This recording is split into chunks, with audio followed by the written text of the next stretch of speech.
Black History Month. Black History Month. Why do we celebrate Black History Month? Because I've been asking myself this question, and I'm not trying to debunk the richness of this legacy, but why is Black history celebrated as a separate entity? Why is it not told as part of all of humanity's story? And why do we get just 1 month to showcase 3 million years of human ancestry, just 31 days to acknowledge the glories of this antiquity? And what do we see? We see accounts of the European slave trade and Africans in chains, the tales of abolitionists fighting for change, white people rescuing black people from a life of servitude, and I don't want to be misconstrued. I admire their commitment and I admire their fortitude. I'm not trying to be rude and I'm not here to offend anyone.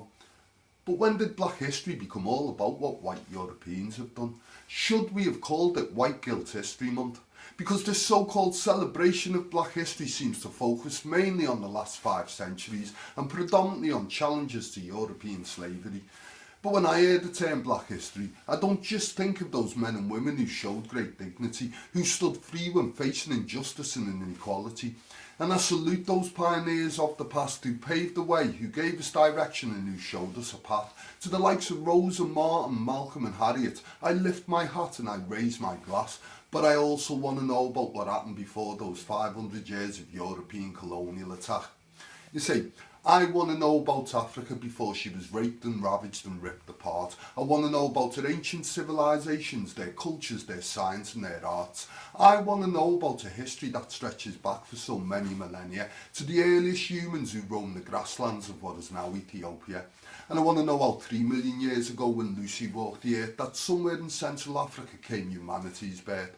I want to know about Greater Zimbabwe, the Kingdom of Kush and Africa's ancient stone cities. You see, it wasn't just mud huts, they built cohesive communities and sophisticated societies.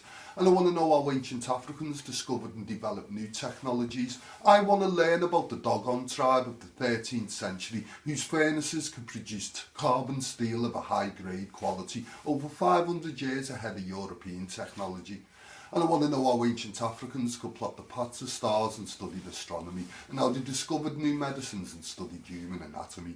I want to know how Greek philosophers took knowledge from ancient Egyptian universities, people like Pythagoras, Plato, Aristotle and Socrates, household names that we remember today, but who remembers the names of those Africans that showed them the way? You see, we remember the theory of right-angled triangles that Pythagoras gave us, but you think ancient Africans knew none of this knowledge, even though they were pyramid builders, and they were empire builders, and they were innovators, and they were creators. They weren't just the victims of colonisers and slave traders or commodities for Western exploitation. They built nations and they laid down the foundation of civilization for coming generations in Africa, the cradle of all our creation.